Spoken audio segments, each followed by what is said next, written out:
सभी इम्पैक्ट के स्टूडेंट्स को और अदर स्टूडेंट्स को मेरे तरफ से गुड इवनिंग, जय हिंद, जय भारत। कंप्यूटर की क्लास क्यों नहीं लग रही? लग रही है भाई, 2 दिन से नहीं लग रही थी, संडे था पहले, और कल मुझे कुछ अर्जेंट काम हो गया था, मैं नहीं ले पाई थी क्लास। आज क्लास चल रही है हमारी। तो सब बच्चों को मेरे तरफ से गुड इवनिंग, जय हिंद, जय भारत। सभी को नमस्ते, जय श्री राम, जय श्री श्याम। सब बच्चे जल्दी पहुंचे क्लास के अंदर। क्लास हमारी शुरू हो चुकी है स्टूडेंट्स, और बहुत सारे बच्चे हमारे साथ जुड़ भी चुके हैं, है ना? चलिए, हाँ जी, लाइक्स को देख के पता लग रहा है कि बहुत सारे बच्चे हमारे साथ जुड़ चुके हैं। करें स्टार्ट आज की क्लास। तो 1 घंटे की क्लास बहुत छोटी हो जाती है, पता ही नहीं चलता 1 घंटा कैसे बीत जाता है। तो ज़्यादा टाइम ना लेते हुए हम लोग क्लास को स्टार्ट करते हैं स्टूडेंट्स। ये आज की क्लास का question number first.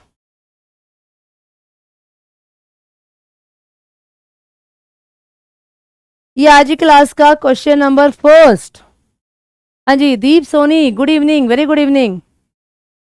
Question number first आपके सामने है, how can you tell the email?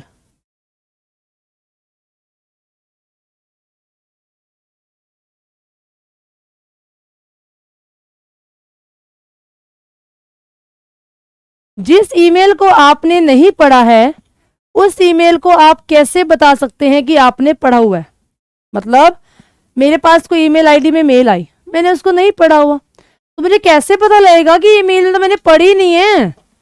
तो मैं कैसे बता सकती हूँ कि ये ईमेल मैंने नहीं पढ़ा हुआ? जो अनरीड मेल है उसके बारे में मुझे कैसे पता लगता है? क्या वो सबसे टॉप पे आती है? नहीं। आपका कोई व्हाट्सएप पे मैसेज आया है, क्या जो मैसेज आप रीड नहीं करते क्या टॉप पे रहता है? वो नीचे रहता है भाई, लिस्ट के अंदर टॉप पे नहीं रहता, वो बॉटम में भी नहीं जाता। आंसर आएगा इसका 3 कि जो अनरीड मेल होती है वो हमेशा बोल्ड होती है, मोटे मोटे अक्षरों में होती है, जिससे आपको पता लग जाता है कि ये मेल आपने रीड नहीं की है क्लास। तो क्लास को शेयर करते रहेंगे स्टूडेंट्स, क्लास को शेयर करते रहेंगे। क्लास हमारी शुरू है। जन्नत, राजपाल, पप्पू, संजय, योगेश, दीप सोनी, रोहन, बहुत बढ़िया, बहुत सारे बच्चे जुड़ चुके हैं। बाकी बच्चों को जोड़ो अपने साथ। चलते हैं अगले क्वेश्चन की तरफ। क्वेश्चन नंबर 2 आपके सामने क्लास। क्वेश्चन नंबर 2 आपके सामने है, दूर संचार द्वारा कंप्यूटर में संग्रहित, मतलब जो इकट्ठे होते हैं, स्टोर होते हैं, संदेशों का आदान प्रदान होता है, वो क्या कहलाता है? मतलब मैंने कोई दूर कंप्यूटर के द्वारा कोई मैसेज भेजना है, उसका आदान प्रदान करना है, तो मैं उसके लिए क्या कहूंगी कि मैं क्या कर रही हूँ? मैं डाउनलोडिंग कर रही हूँ, मैं ईमेल कर रही हूँ, मैं अपलोडिंग कर रही हूँ, या ऑल ऑफ दिस कर रही हूँ? मैं कंप्यूटर के द्वारा कोई दूर बैठे व्यक्ति को मैं कोई मैसेज भेज रही हूँ, तो मैसेज का आदान प्रदान कर रही हूँ, तो मैं क्या कहूंगी? मैं कहूंगी मैंने ईमेल किया है, इलेक्ट्रॉनिक मेल किया है, इलेक्ट्रॉनिक के द्वारा मैंने मेल को सेंड किया है। तो राइट आंसर आएगा क्लास यहाँ पर B is the right answer. आई बात समझ में? चलते हैं अगले क्वेश्चन की तरफ। Which of the following is advantage of email? मतलब आपको ये बताना है कि इसके अंदर ईमेल के लाभ कौन कौन से होते हैं। क्या ईमेल होती है वो लंबी दूरी में भेजी जाती है? क्या ईमेल के साथ कम्युनिकेट करने में आसानी होती है, संचार में आसानी होती है, या इसकी कॉस्ट बहुत कम होती है? बताओ इनमें से ईमेल के फायदे कौन कौन से हैं क्लास? ईमेल के बेनिफिट कौन कौन से हैं? जल्दी बताएंगे। ईमेल के जो यहाँ पर क्लास बेनिफिट्स हैं वो है यहाँ पर all of these. All of these is right answer कि इसके जो बेनिफिट्स हैं वो सारे ही हैं क्लास, सारे इसके बेनिफिट्स हैं कि बहुत लंबी दूरी पे ईमेल भेजी जाती है, कम्युनिकेट करना आसान हो जाता है, कॉस्ट बहुत कम होती है। तो यहाँ पर जो आंसर आएगा वो आएगा यहाँ पर all of these. All of these is the right answer class.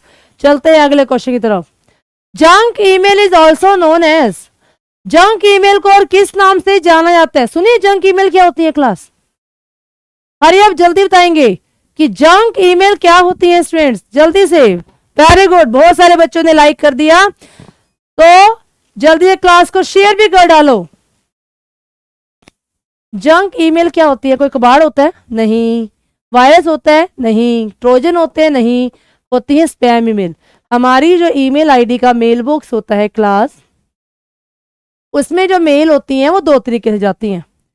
एक जाती है इनबॉक्स के अंदर और एक जाती है स्पैम के अंदर।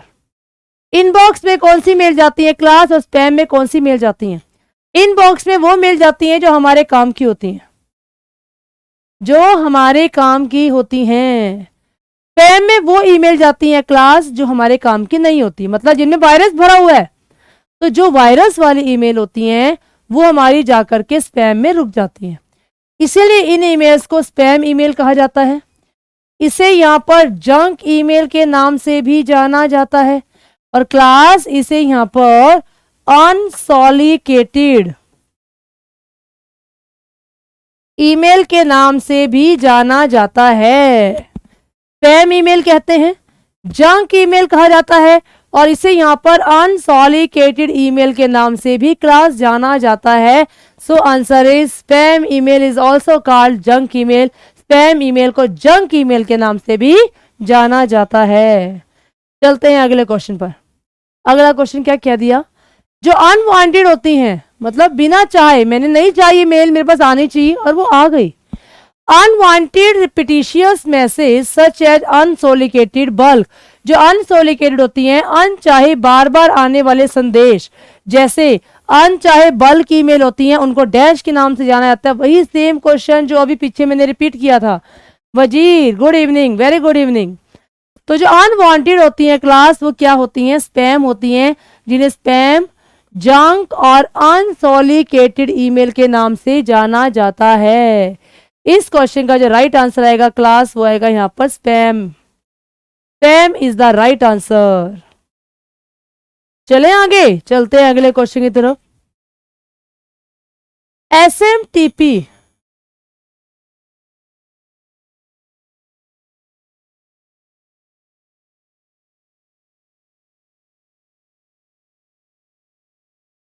एसएमटीपी स्टैंड फॉर, सुना है आपने एसएमटीपी का मतलब क्या होता है क्लास? एसएमटीपी का मतलब क्या होता है? एसएमटीपी का मतलब होता है सिंपल मेल ट्रांसफर प्रोटोकॉल। जब ईमेल को सेंड किया जाता है क्लास, जब ईमेल को सेंड किया जाता है तो सेंडिंग के समय पर एसएमटीपी वर्क करती है, और जब ईमेल को रिसीव किया जाता है, जब ईमेल को रिसीव किया जाता है क्लास, तो रिसीविंग के समय पर क्या होती है, POP3 वर्क करती है, जिससे ईमेल को रिसीव करते समय जो रूल है वो काम करते हैं। तो इससे कहा ईमेल को सेंड किया जा रहा है, सेंड करने के लिए कौन सी ऑप्शन होता है, सिंपल मेल। ये मेल नहीं है, मेल है, बाय गलती मिस्टेक से टाइप कर दिया। Simple mail transfer protocol, simple mail transfer protocol, D is the right answer class, D is the right answer. इस क्वेश्चन का जो सही आंसर आएगा वो आएगा यहां पर डी। चलते हैं अगले क्वेश्चन पर। अगला क्वेश्चन ये आपके सामने है। इन एमएस ऑफिस के अंदर dash software for manage email, email को मैनेज करना हो ना क्लास, सारे ऑप्शन गलत है। हाँ वजीर डी आएगा, वो डी में जस्ट एक मेल का गलती थी, वहां पर मेन दिया हुआ है। हाँ मुझे पता है कि तुम दो लोग इंटेलिजेंट ज्यादा हो चुके हो, अब तुम लोग ना इसमें ऑप्शन कोई गलत भी हो उसको पहचान सकते हो। आई नो भाई, तुम हमारे इंटेलिजेंट स्टूडेंट्स हो चुके हो, तुमसे क्या मुकाबला है ना। चलो, एमएस ऑफिस में मेल्स को मैनेज करने के लिए कौन सा सॉफ्टवेयर है? एमएस एक्सेस नहीं, एक्सेस का इस्तेमाल किया जाता है डाटाबेस के लिए, तो ये तो होगा नहीं, है ना। पब्लिशर नहीं, इसका इस्तेमाल किस लिए होता है? कोई भी ब्रोशर वगैरह बनाने के लिए होता है। और सही आंसर क्या आएगा? MS outlook. आउटलुक का इस्तेमाल किस लिए किया जाता है क्लास? ईमेल वगैरह सेंड करने के लिए, कोई शेड्यूल तैयार करने के लिए, एड्रेस बुक तैयार करने के लिए, इन पर्पस के लिए, मीटिंग का एजेंडा तैयार करने के लिए। तो सही आंसर आएगा क्लास का एमएस आउटलुक, और पूरा नाम होता है आउटलुक एक्सप्रेस, आउटलुक एक्सप्रेस। ठीक है, चलते हैं अगले क्वेश्चन की तरफ। ये नेक्स्ट क्वेश्चन आपके सामने है क्लास, ये नेक्स्ट क्वेश्चन आपके सामने है। चलिए, ट्रांसमिशन एंड डिलीवरी और इंफॉर्मेशन, मतलब सूचना का प्रसारण और वितरण, जिसमें पाठ, छवि, वीडियो, डॉक्यूमेंट्स आदि शामिल हैं। इंटरनेट पर लक्षित प्राप्तकर्ता को डैश कहा जाता है।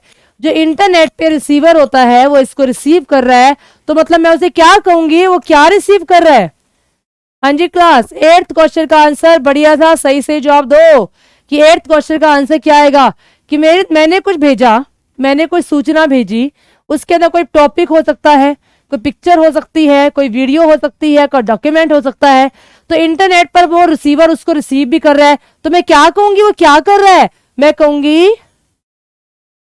क्या कहूंगी कि मैं उसे कहूंगी कि उसे वो ईमेल रिसीव कर रहा है। Email is the right answer. अब आप बोल रहे हो मैडम एक्स्ट्रा ऑप्शन को मैं करूं, इसमें कुछ है तो नहीं बताने वाला, जो होते हैं मैं खुद ही बता देती हूँ। क्या उसे वर्ल्ड वाइड वेब कहते हैं? वर्ल्ड वाइड वेब क्या होता है? इंटरनेट की सारी सूचनाओं का जो घर होता है ना क्लास, वो क्या होता है? वो वर्ल्ड वाइड वेब होता है। ई कॉमर्स क्या होता है? Electronic commerce. ई कॉमर्स क्या होता है? Electronic commerce. और क्लास इलेक्ट्रॉनिक कॉमर्स क्या होता है? इंटरनेट की हेल्प से, क्लास इंटरनेट की हेल्प से जब बिजनेस कंडक्ट किए जाते हैं, आज मैक्सिमम किसकी हेल्प से चल रहे हैं? ऑनलाइन चल रहे हैं। तो इंटरनेट की हेल्प से जब कोई बिजनेस किए जाते हैं क्लास, तो उसे क्या कहा जाता है? ई कॉमर्स कहा जाता है। सोशल मीडिया साइट्स कुछ भी हो सकती हैं, फेसबुक हो गया, व्हाट्सएप हो गया, ये सारी की सारी सोशल मीडिया होती हैं। ठीक है, चलो 9th क्वेश्चन पर आते हैं। ईमेल जो एड्रेस होता है वो कैसे बनता है क्लास? ईमेल एड्रेस होता है, हाँ ईमेल एड्रेस होता है वो कैसे बनता है? क्या ईमेल एड्रेस एक भाग से मिलकर बनता है? क्या ईमेल एड्रेस 2 भागों से मिलकर बनता है?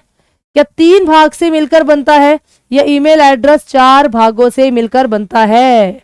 अरे अब क्लास रिप्लाई करेंगे। तो ईमेल एड्रेस होता है क्लास, वो हमारा 2 भागों से मिलकर बनता है। और 2 भाग कौन से होते हैं? पहला होता है यूजर नेम, फिर @, फिर होता है यहां पर डोमेन नेम, फिर होता है क्लास यहां पर डोमेन नेम। तो हमारे जो ईमेल एड्रेस होते हैं वो बेसिकली 2 भागों से मिलकर बनते हैं। पहला यूजर नेम होता है, दूसरा डोमेन नेम होता है class. So B is the right answer. चलते हैं अगले क्वेश्चन पर। फर्स्ट पार्ट, ईमेल का पहला पार्ट क्या बताता है? क्या है? नेम ऑफ यूजर है, नेम ऑफ ईमेल सर्वर है, नेम ऑफ मोबाइल फोन है, या किसी बैंक का नेम है? तो जो हमारा फर्स्ट होता है ईमेल एड्रेस का, जो फर्स्ट होता है, फर्स्ट नेम क्या बताता है क्लास? फर्स्ट नेम बताता है कि यूजर का नाम क्या है। हमेशा जब ईमेल आईडी क्रिएट की जाती है तो यूजर अपने नाम के ऊपर से क्रिएट करता है। लाइक मैंने कहा kavita@gmail.com। अब इसे ढूंढने मत लग जाना, एक्चुअली में ये मेरी आईडी नहीं है, मैंने वैसे ही लिख दी। तो kavita@gmail, तो ये मैंने क्या किया? अपने नाम पर बनाया फर्स्ट पार्ट। तो फर्स्ट पार्ट हमेशा यूजर अपने नाम पर ही बनाता है क्लास। चलते हैं अगले क्वेश्चन की तरफ। अगला क्वेश्चन ये आपके सामने है। जो सेकंड पार्ट होता है class, second part of email address, second part के ऊपर क्या बनाया जाता है? मतलब किस पे बनाया जाता है? नेम ऑफ यूजर नहीं, name of email server, name of mobile, name of bank. गलत गलत। तो हमेशा जो सर्वर होता है, ईमेल का सर्वर होता है, वो अपने नाम पे बनाता है कि मेरी जो आईडी है वो जीमेल पे है, याहू पे है, रेडिफ पे है, हॉटमेल पे है, किस पे मैं अपना अकाउंट क्रिएट कर रही हूं। तो वो जो होता है हमेशा मेल सर्वर के नाम पर बनाई जाती है। So 11th question answer is B. 11th question का जो आंसर आएगा बच्चों यहां पर आएगा B. B is the right answer. भाई क्वेश्चनों का लेवल ना एडवांस चल रहा है। ईमेल आईडी हो गए, वेब ब्राउजिंग हो गए, कम्युनिकेशन हो गए, ये सारा टॉपिक आपके सीटी मेन के लिए मोस्ट इंपॉर्टेंट है। आई बात समझ में? क्वेश्चन नंबर 12 आपके सामने है। यूजर नेम और email server parts on email addresses are separate by. कह रहा है जो यूजर नेम होता है और जो डोमेन नेम होता है, यूजर नेम होता है और जो डोमेन नेम होता है, उनको सेपरेट करने के लिए कौन से सिंबल का यूज किया जाता है? उसको सेपरेट करने के लिए @ का यूज किया जाता है। बस यही तो पूछ लिया इसने। तो राइट आंसर इज @ मुझे ये बताओ क्लास, मुझे ये बताओगे @ का आविष्कार किसने किया था? @ का आविष्कार किसने किया था? तो क्या बोलोगे? @ का आविष्कार किया था रेमंड टॉमिल्सन। रेमंड टॉमिल्सन ने @ का आविष्कार किया था। हाँ स्पीड बढ़ती जा रही है। वेल बहुत ही बढ़िया, बहुत ही बढ़िया class. gmail.com, yahoo.com, yahoo.coin, ymail, rediff.com, rediffmail.com, fastmail.com, ये क्या है? ये सारे के सारे क्या है? कोई FTP सर्वर है, सोशल मीडिया साइट है, ईमेल सर्वर है, या फिर नन ऑफ द अबव? क्या है क्लास, ये बताओ जल्दी से। जब आप लोग अपनी आईडी क्रिएट करते हो तो लास्ट में देते हो ना gmail.com, yahoo.com, yahoo.coin, yahoo mail, ready mail देते हो ना। तो क्लास ये बताओ ये इनमें से एक्चुअल में है क्या? क्या कोई एफटीपी सर्वर है, सोशल मीडिया साइट्स हैं, कोई ईमेल सर्वर है, क्या है? तो क्लास ये हमारे पास यहाँ पर ईमेल सर्वर है, जिसे पूरा कहा जाता है ईएसपी के नाम से जाना जाता है, email service provider, email service provider. तो क्लास ये वो कंपनियां हैं ये वो कंपनी है जो हमें ईमेल की सर्विसेज प्रोवाइड करती हैं। उन कंपनीज को क्या कहा जाता है? उन कंपनीज को क्लास ईएसपी के नाम से जाना जाता है। वो कंपनियां जो हमें ईमेल की सर्विस प्रोवाइड करती हैं क्लास, उन कंपनीज को ईएसपी के नाम से जाना जाता है। और जो कंपनियां हमें इंटरनेट की सर्विसेज प्रोवाइड करती हैं, जो कंपनियां हमें इंटरनेट की सर्विसेज प्रोवाइड करती हैं, उन्हें आईएसपी के नाम से जाना जाता है क्लास, उन्हें आईएसपी के नाम से जाना जाता है। चलते हैं आगे। अगला question, an image display on the web page. हमारे वेब पेज के ऊपर कोई पिक्चर डिस्प्ले हो रही है, can be downloaded the file. Web page पर एक छवि प्रदर्शित की जा सकती है फाइल डाउनलोड करने के लिए। क्या वो आप लोग डाउनलोड करने के लिए राइट क्लिक करोगे, या लेफ्ट क्लिक करोगे, या डबल क्लिक करोगे, या प्रेस डिलीट बटन करोगे? अरे डिलीट तो भूल से ही मत कर देना, डिलीट हो जाएगी फाइल, वो डाउनलोड नहीं होगी। तो आपसे ये पूछा कि अगर उसे आप लोग डाउनलोड करना चाहते हैं क्लास, तो उसे आप सिंगल क्लिक करोगे, उसे आप डबल क्लिक करोगे, या उसे आप राइट क्लिक करोगे? बताओ। वेब पेज पे कोई भी इमेज आती है तो डाउनलोड करने के लिए क्या करोगे? सबसे पहले उसे क्या करना होगा? ए इज द राइट ऑप्शन। पहले राइट क्लिक करो और उसके बाद सेव इमेज कर दो, फिर कभी भी उसको ओपन कर लेना। वेरी गुड, सब बच्चों का सही आंसर है वजीर, विजय कुमार, प्रणव, विजय कुमार, जन्नत, दिनेश, सब बच्चों का आंसर सही है, सब बच्चों का राइट आंसर है। सो इस क्वेश्चन का जो राइट आंसर आएगा ए इज द राइट आंसर। पहले राइट क्लिक करेंगे, फिर वहां पर सेव इमेज का ऑप्शन पे क्लिक कर देंगे, ए इज द राइट आंसर। चलते हैं अगले क्वेश्चन की तरफ।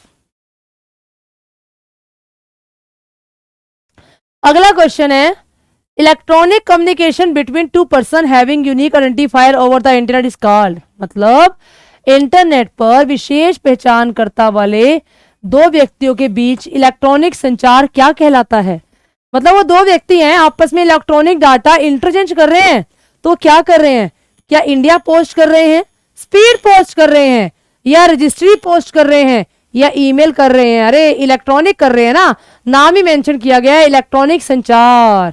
तो जब काम इलेक्ट्रॉनिक भेजा जाता है क्लास, उसे हम क्या बोलते हैं? ईमेल के नाम से जानते हैं। मुझे ये बताओ, इंडिया का वो पर्सन जिसे ईमेल का फादर कहा गया है, ईमेल का फादर कहा गया है, वो एक इंडियन था, उस इंडियन का नाम बताइए क्लास। उस इंडियन का नाम क्या था? उस इंडियन का नाम था शिवा अय्यादुरई। शिवा अय्यादुरई। बड़ी गंभीर समस्या कर दी थी इसने, शिवा ने। उसने रेमंड के खिलाफ अपनी ईमेल बना दी थी। तो Shiva Ayyadurai is the right answer. चलते हैं अगले क्वेश्चन पर। डैश एक ऐसी टेक्निक है जो आपको पारंपरिक डाक सेवाओं की तरह बिना देरी के इंटरनेट पर संदेश भेजने और प्राप्त करने की अनुमति देती है। वही क्वेश्चन रिपीट कर दिया, फिर से आंसर आएगा इसका ईमेल, तो इसको ज्यादा डिस्कस नहीं करते, चलते हैं अगले क्वेश्चन की तरफ। क्लास चलेंगे अगले क्वेश्चन की तरफ।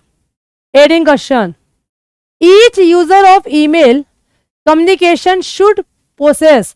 प्रत्येक यूजर के पास एक ईमेल संचार होना चाहिए। क्या होना चाहिए भाई? उसको अपनी ईमेल भेजनी है तो उसके पास क्या होना चाहिए? यूनिक आइडेंटिफायर होना चाहिए, जैसे उसकी ईमेल आईडी वगैरह होगी, या पेन ड्राइव होनी चाहिए, एक्सटर्नल हार्ड डिस्क होनी चाहिए, या डीवीडी राइटर होना चाहिए। तो अगर एक व्यक्ति क्या करना चाहता है, ईमेल को भेजना चाहता है, तो उसके पास क्या होनी चाहिए? एक यूनिक आईडी होनी चाहिए, किसके पते पर वो अपनी ईमेल को भेजना चाह रहा है। तो इस क्वेश्चन का जो राइट आंसर है स्टूडेंट्स, वो है यहाँ पर A is the right answer. A is the right answer. चले अगले क्वेश्चन की तरफ। अगला क्वेश्चन 19th आपके सामने है। Email ID of a person contain parts. Email ID के अंदर कितने पार्ट्स होते हैं? 2 होते हैं, 3 होते हैं, 4 होते हैं, 5 होते हैं? बताओ भाई। सभी होनहार बच्चे इस क्वेश्चन का राइट आंसर देंगे। पहले पहले जवाब कौन देगा? 19वें क्वेश्चन का सबसे पहला जवाब कौन सा बच्चा देगा?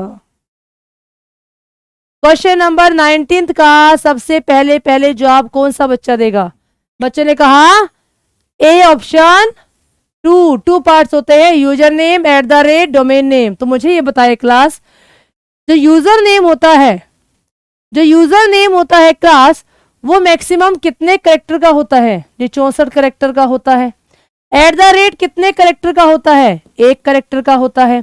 डोमेन नेम कितने करेक्टर का होता है? 254 करेक्टर का होता है। 254 करेक्टर का होता है क्लास। तो जो हमारा यूजर नेम होता है वो 64 करेक्टर का होता है, @ 1 करेक्टर का होता है, डोमेन नेम होता है वो 254 करेक्टर का होता है। तो सारे मिला दिए जाए तो 319 करेक्टर बन जाते हैं। पर एग्जाम में आपको 319 नहीं मिलेगा, एग्जाम में आपको 320 करेक्टर मिलेगा। सो राइट आंसर इज होगा 320। मैं बार बार इस क्वेश्चन पे बोल रही हूँ, बार बार इन क्वेश्चनों पर फोकस कर रही हूँ कि मुझे पता है इनमें से एक क्वेश्चन एग्जाम में आना ही आना है क्लास। चलो, in email communication CC stand for.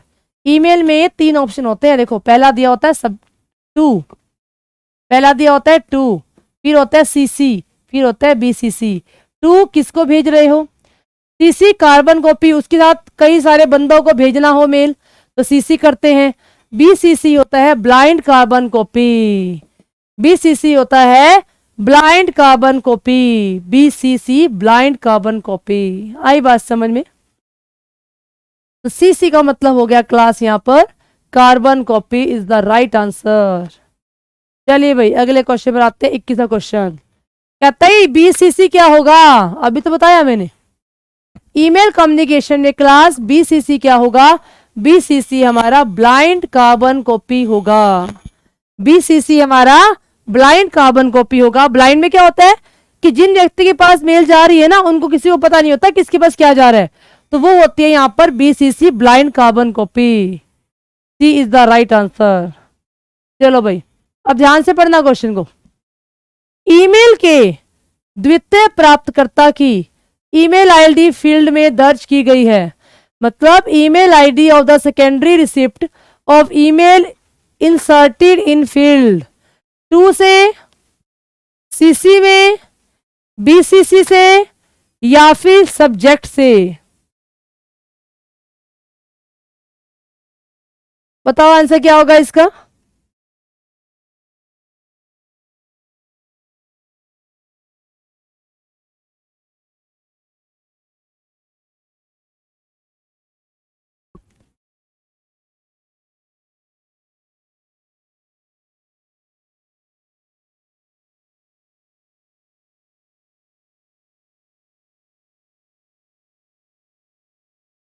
बच्चों ने आंसर दिया, वजीर ने दिया B।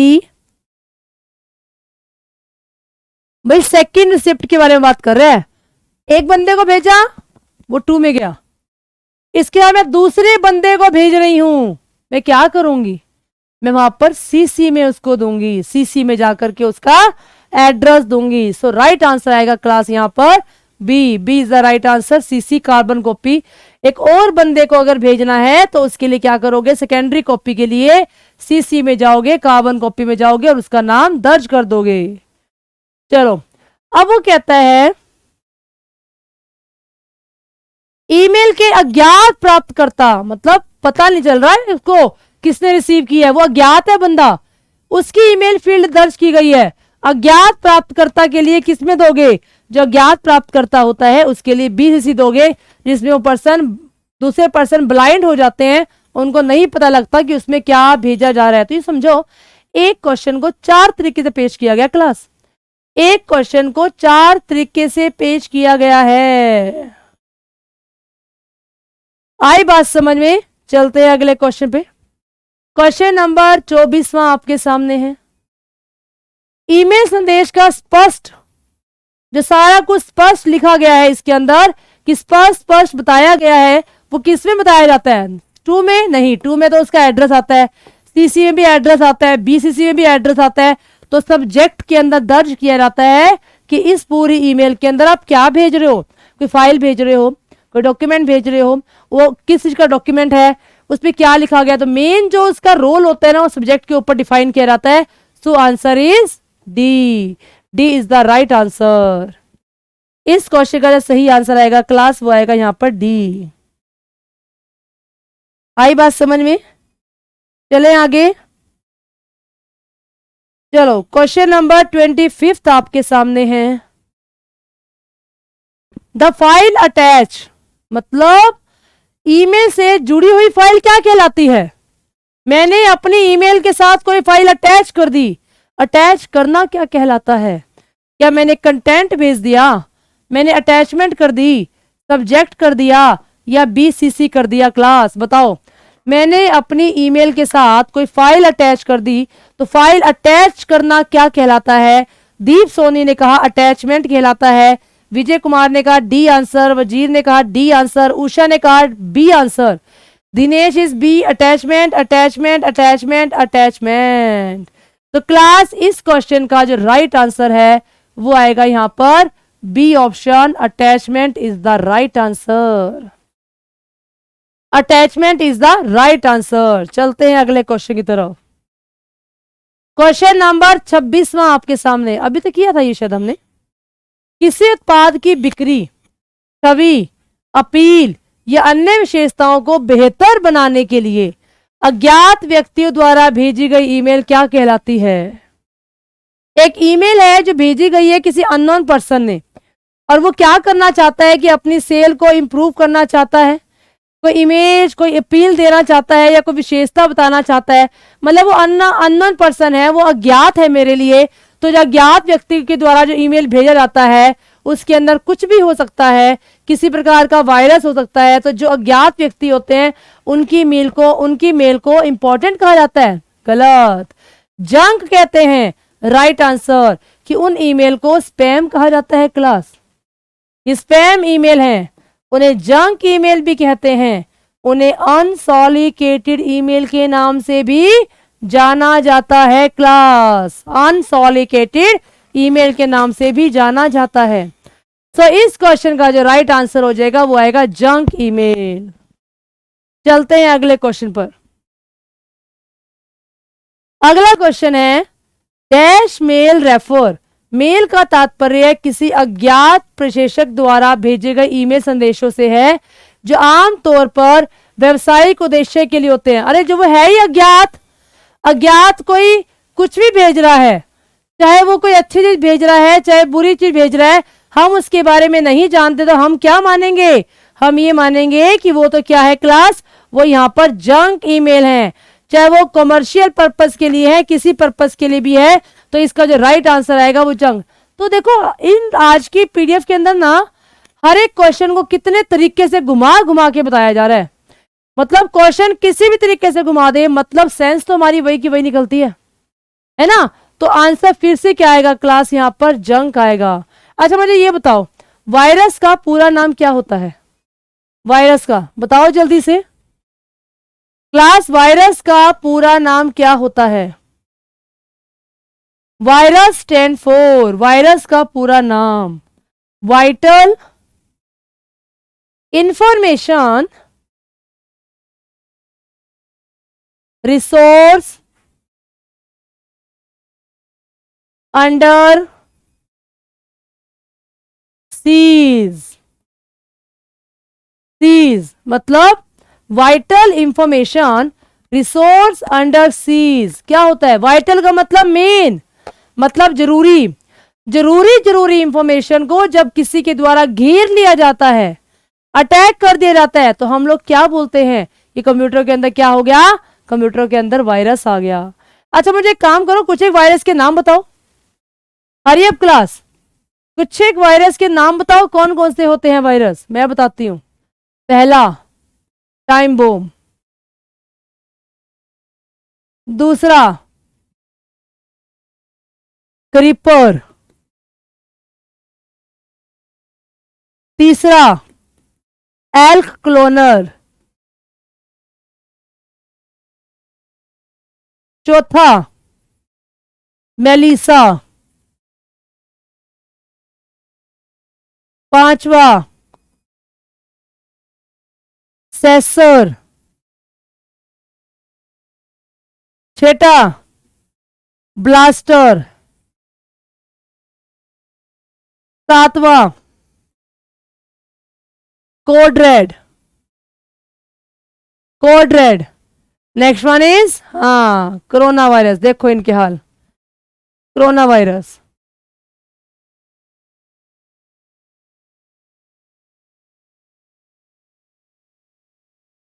Next one is macro virus, निमेड,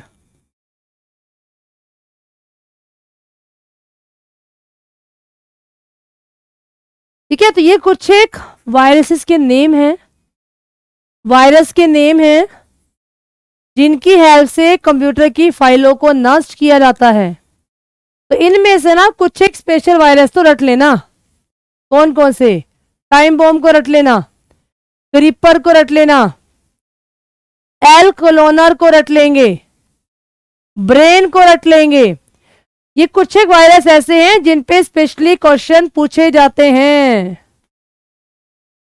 specially question पूछे जाते हैं क्लास। टाइम बॉम्ब पे क्या पूछेगा? एक स्पेशल समय पर जो वायरस अपने आप एक्टिवेट हो जाते हैं, काम करने लग जाते हैं, उन्हें बोला जाता है time bomb virus. Creeper is the first virus of computer. Creeper क्या है क्लास? पहला वायरस है जो आरपानेट को नष्ट करने के लिए बनाया गया था। एल क्लोनर पर्सनल कंप्यूटर को, क्लास पर्सनल कंप्यूटर को नष्ट करने के लिए जो बनाया गया है। नहीं वजीर, रैनसमवेयर कोई वायरस नहीं है, दैट इज मालवेयर, वो मालवेयर है। तो एल क्लोनर क्या है? पर्सनल कंप्यूटर को नष्ट करने के लिए बनाया गया है। ब्रेन क्या है? पहला बूट सेक्टर वायरस है। क्या है? पहला बूट सेक्टर वायरस है यहां पर brain. First boot sector virus है क्लास यहां पर क्या? ब्रेन। अब आपने ये पूछा रैनसमवेयर, उसके बारे में सुन लो। हमारे ना कुछ एक मालवेयर होते हैं जो इतने हानिकारक होते हैं कि पूरे के पूरे कंप्यूटर को नष्ट कर देते हैं। वो कौन से होते हैं class? That is adware, spyware, ransomware, ransomware. Next keylogger,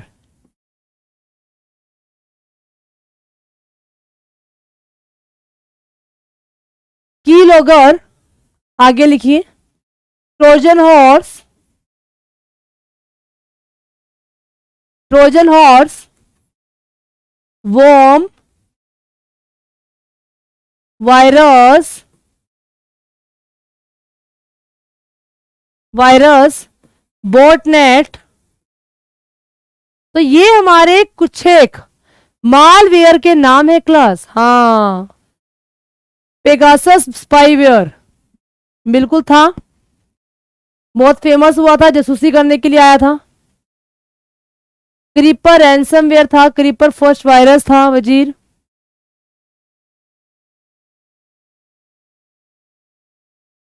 first virus था जो कि किस लिए बनाया गया था? फर्स्ट नेटवर्क को डिस्ट्रॉय करने के लिए बनाया गया था क्लास। आई बात समझ में? चलो अगले क्वेश्चन पर आते हैं।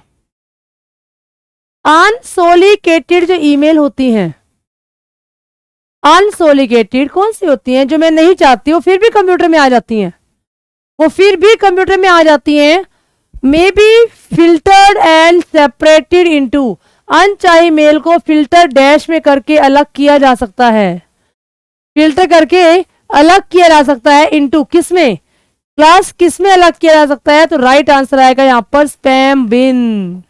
स्पैम बिन में अलग किया जा सकता है, उनको सेपरेट करके स्पैम में अलग रख दिया जाता है। सिंपल सी बात है। स्पैम, सिंपल स्पैम के बारे में बोल रहे हैं। नाम कंफ्यूज करने के लिए बिन लगा दिया, जैसे डस्टबिन होता है ऐसे बिन लगा दिया। स्पैम भी एक डस्टबिन तो होता है, स्पैम भी क्लास एक डस्टबिन ही तो होता है। अच्छा ये बताओ, जो पिछला ऑप्शन था ड्राफ्ट, ड्राफ्ट में क्या जाता है? हाँ जी क्लास, ड्राफ्ट में क्या जाता है? मैंने कोई ईमेल लिखी, लिख करके छोड़ दी, मैंने उसको सेंड नहीं किया, मैं भी तैयार नहीं हूं सेंड करने के लिए उसको, पर फ्यूचर में मैं उसको सेंड करना चाहती हूँ, फ्यूचर में मैं उसको सेंड करना चाहती हूँ। तो अगर मैंने कोई भी ईमेल लिख करके छोड़ दी और मैं उसको भेजने के लिए तैयार नहीं हूं, पर फ्यूचर में मैं उसको भेजना चाहती हूं, तो उस केस के अंदर मैं क्या करूंगी? उस ईमेल को ड्राफ्ट में रख दूंगी, तो उस समय पर वहां पर ड्राफ्ट का क्वेश्चन आएगा आपका। अब देखते हैं इस क्वेश्चन में क्या पूछ रहा है। All email send by user may be save in, सारी की सारी ईमेल जो यूजर के द्वारा भेजी जा चुकी हैं वो कहां जाकर के सेव होती है क्लास? कहां जाकर के सेव होती हैं? भाई वो यूजर ने भेज दिए हैं, ऑल ईमेल सेंड बाय, वो सेंड कर दी गई हैं, भेजी जा चुकी हैं, तो वो कहां जाएंगी? स्पैम में जाएंगी? नहीं, इसमें तो वायरस वाली जाती हैं। इनबॉक्स में जो मेल मैं रिसीव करती हूँ, रिसीविंग जो ईमेल होती हैं वो हमारी इनबॉक्स में जाती हैं। सेंड में क्या जाती हैं? जो ईमेल मैं सेंड कर चुकी हूँ वो सारी की सारी ईमेल हमारी सेंड मेल में जाकर के सेंड हो जाती हैं। आई बात समझ में? हाँ बिल्कुल, जो टाइप कर दिया बट आप भेजने के लिए तैयार नहीं हो उसे कहते हैं ड्राफ्ट। तो यहाँ पर ड्राफ्ट तो नहीं आएगा क्लास, यहाँ पर सेंड ईमेल आएगा, सेंड ईमेल। चलते हैं अगले क्वेश्चन पर। क्वेश्चन नंबर 30 आपके सामने है। क्वेश्चन नंबर 30 आपके सामने है। क्या कहता है 30 question?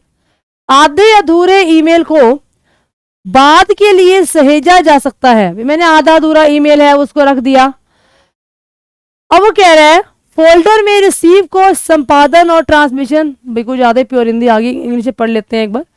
Half completed email may be saved for later editing, मतलब बाद में मुझे उसको यूज करना है, and transmission to the receiver in the folder, और उसको क्या कर दिया जाता है? एक फोल्डर में रख दिया जाता है ताकि कल को उसको यूज किया जा सके। क्लास अब भी तो बताया था इसके बारे में मैंने, अभी बताया था इसके बारे में मैंने। तो सही आंसर क्या आएगा क्लास? सही आंसर आएगा इसका यहाँ पर ड्राफ्ट, कि कोई ईमेल मैंने भेजी नहीं है, सिर्फ और सिर्फ टाइप करके छोड़ दी है। तो कोई ईमेल अगर मैं टाइप करके छोड़ दूंगी और भेजने के लिए तैयार नहीं हूं मैं अभी उसको, पर इन फ्यूचर में उसको भेजना चाहती हूँ, तो मैं क्या करूंगी? उसको मैं यहाँ पर ड्राफ्ट में रख करके छोड़ दूंगी, ड्राफ्ट में रख करके उसको छोड़ दिया जाता है। अच्छा ये बताओ, जो ईमेल होती हैं एक दिन के अंदर मैक्सिमम कितनी ईमेल को भेजा जा सकता है क्लास? एक दिन के अंदर मैक्सिमम कितनी ईमेल को भेजा जा सकता है? तो आप लोग बोलोगे एक दिन के अंदर मैक्सिमम 500 ईमेल को भेजा जा सकता है। अच्छा, क्या उससे ऊपर ये अगर भेजना चाहे तो नहीं भेज सकते? भेज सकते हैं, पर हाउ, कैसे?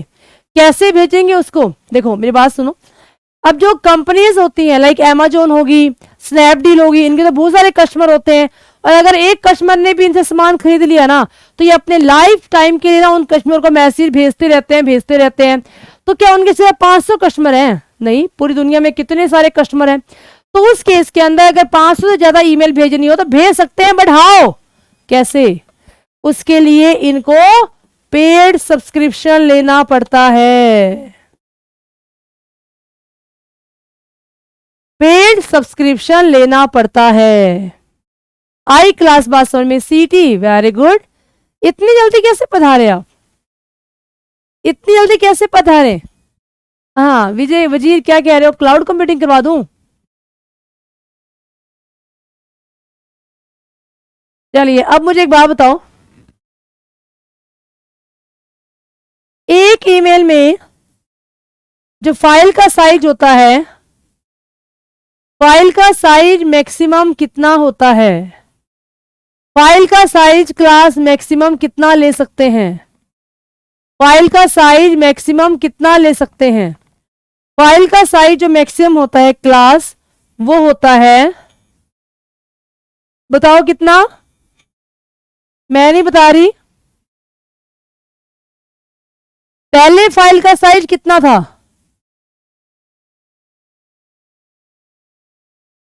और अब फाइल के साइज को बढ़ाकर गूगल ने कितना कर दिया है?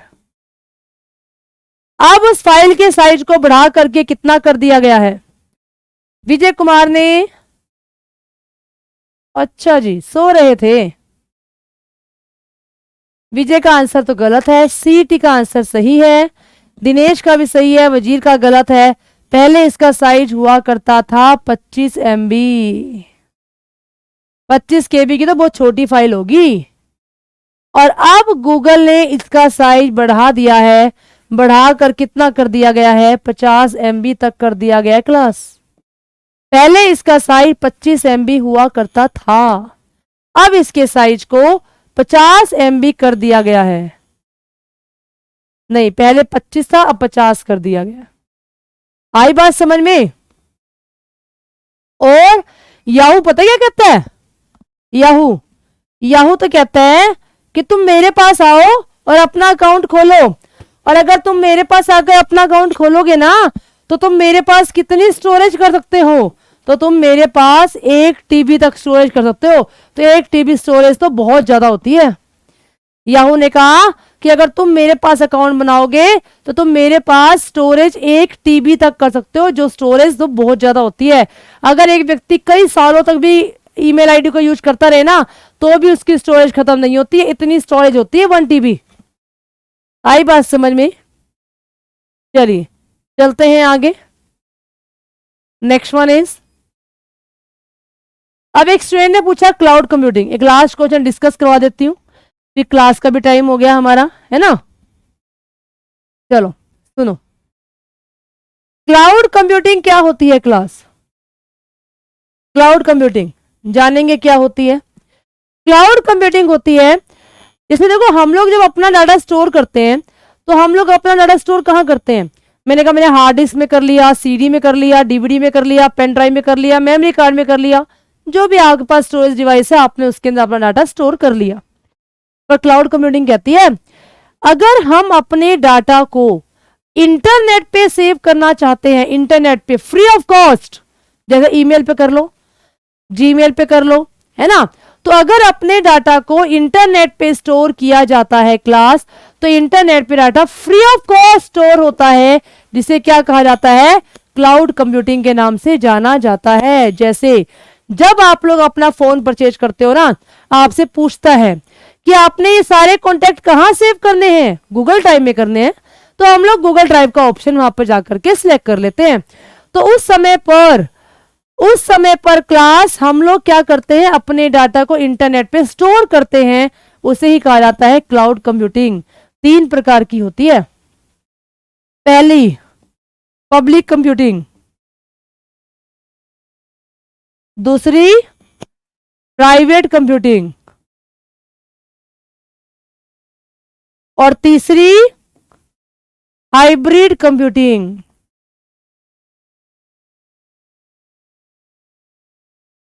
पब्लिक कंप्यूटिंग, प्राइवेट कंप्यूटिंग और हाइब्रिड कंप्यूटिंग। पब्लिक कंप्यूटिंग क्या होता है जानो? मैंने अपने डाटा को सेव तो कर दिया, पर मैं उस डाटा को सेव करने के बाद कोई भी पब्लिक मेरे डाटा को देख पा रही है। जैसे फेसबुक, अगर फेसबुक पे आप लोग अपनी प्रोफाइल को लॉक नहीं करते हो, तो आपकी सारी की सारी जो आपकी आईडी है, उसकी जितनी फोटोज है वो कोई भी देख सकता है ना। तो वो क्या हो गया? पब्लिक कंप्यूटिंग हो गया। परंतु अगर मैंने उसे प्राइवेट कर दिया कि मेरे कुछ जान पहचान के पर्सन है जिनको मैं ऐड करूं, वही व्यक्ति ही उसको देख सके, तो उस केस में क्या किया जाता है? उसे प्राइवेट कंप्यूटिंग किया जाता है कि केवल मेरे कुछ प्राइवेट जो पर्सन हैं या प्राइवेट जो मेरे फ्रेंड्स हैं, केवल वही उसको देख सके, तो उसे क्या कहा जाता है? प्राइवेट। अब है hybrid. What is a hybrid word? Hybrid word जहां भी सुनो ना क्लास, तो यूं समझ लेना कि पब्लिक और प्राइवेट को जब मिला दिया जाता है तो बन जाता है हाइब्रिड कंप्यूटिंग। जहां पर कुछ जानकारी तो पब्लिक होती है, उसके बाद प्राइवेट बन जाती है क्लास, उसे कहा जाता है यहां पर क्या?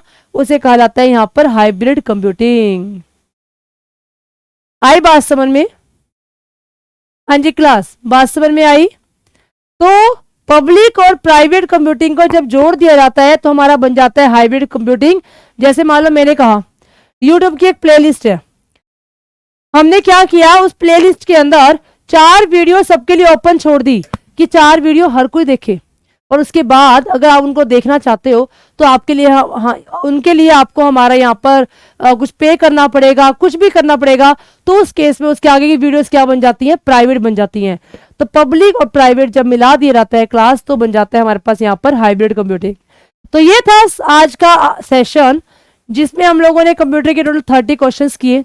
तो क्लास आज के लिए इतना ही करेंगे, मिलेंगे नेक्स्ट क्लास के अंदर। और जाने से पहले बच्चे बता करके जाएंगे कि आज के सेशन में हम लोगों ने 30 क्वेश्चन किए और उन 30 क्वेश्चनों में से कितने क्वेश्चन के जवाब आप लोग के सही थे, बता करके जाएंगे। बताए बिना कोई बच्चा नहीं जाएगा। और जो अब ना बता सके वो बच्चे क्या करेंगे, वो बच्चे कमेंट बॉक्स में अपना कमेंट करके जाएंगे। तो आज की क्लास के अंदर ना सारे के सारे क्वेश्चन मैंने किसके डाले, सारे के सारे क्वेश्चन मैंने ईमेल के डाले। सीईटी वेरी गुड, क्लास में क्वेश्चन किए 2 और ग्रेट क्लास, सो नाइस। ऐसे बच्चों की जरूरत है हमें। चलिए, okay, thank you class, have a nice day. जय हिंद, जय भारत। मिलेंगे अगली क्लास के अंदर, सेम टाइमिंग पे मिलेंगे हम लोग। कल की क्लास हमारी सेम समय पर रहेगी 5:15 पे। एमएस ऑफिस के क्वेश्चन तो डेली चल रहे हैं, आज ही नहीं कराए मैंने बस, बाकी डेली हर क्लास में चल रहे हैं एमएस ऑफिस के क्वेश्चन।